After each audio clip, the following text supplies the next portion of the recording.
Okay, I'm Bradley Frith, music instrument specialist with Adam Robertson again. We're going to talk about airflow and where to buzz with the mouthpiece. So let's start. Yeah, we were kind of in the discussion about mouthpieces in general and lead mouthpieces and whatnot, and I was kind of talking about my lips, the size of my lips.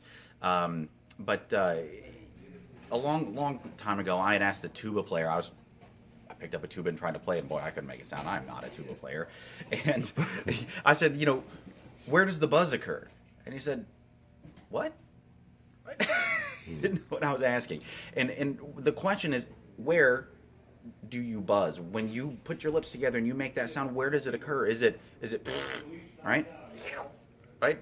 Or is it okay, so is it when you put your lips together, is it here on the tips or is it here on the flat part, right? And for me, it's here on the tips, okay? But the edge of your lips. The edge of the lips. Or they're kind and of the together. front, yes. As opposed to right? Because I'm gonna demonstrate that for you real quick here. Which is why I'm not a trumpet player. There, what you said. Because I think a lot of students, when they start playing, they're not familiar with where that buzz actually needs to occur, and when it ends up here on the inside, almost fleshy part, that's when you hear.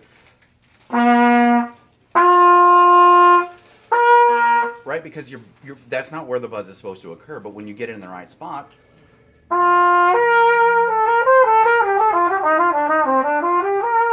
right, and that's the difference. In a lot of cases, you're really forcing that together, and you get this really meaty, thick, dense, dead sound. And once you figure out where it goes, that's going to be fine. Now, where I was going with that was once you find that out, one of the techniques that I was taught a long time ago from a woodwind player, he looked at my lips and said, boy, your lips are awfully thick. You might want to consider, this is a scary thing to say on video without being able to instruct somebody on this, you may want to consider rolling your lip back a little bit. So I don't really understand what he's talking about. But we kind of got down to it, and ultimately what he was saying was, this very end tip of your lip, there's really no muscle there, right? When you really tense up, you have muscles that are all in here. And the very tip here is just fatty, fleshy, nothing.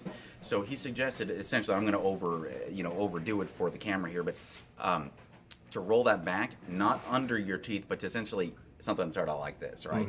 Mm-hmm. Where it's really just the end little tip, so you can get the muscles closer together. And for me, what kind of horn is this? Blessing. It's a blessing. Let's see how much of a blessing it is.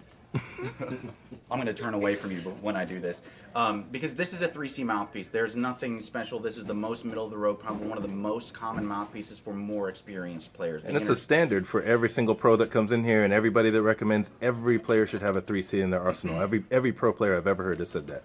I think so too, and I think probably every pro player has gone through one of these. I did the progression where you buy a student horn, you start out with the 7C, then move to the 5C, then a 3C, and I've always been trying to find that right 1, 1 1/4, 1.5 C that would work for me, which is the larger mouthpiece to give you more of that orchestral sound. But here's the thing, if we're looking to be playing the high notes and scream out some of those notes, just know it is possible.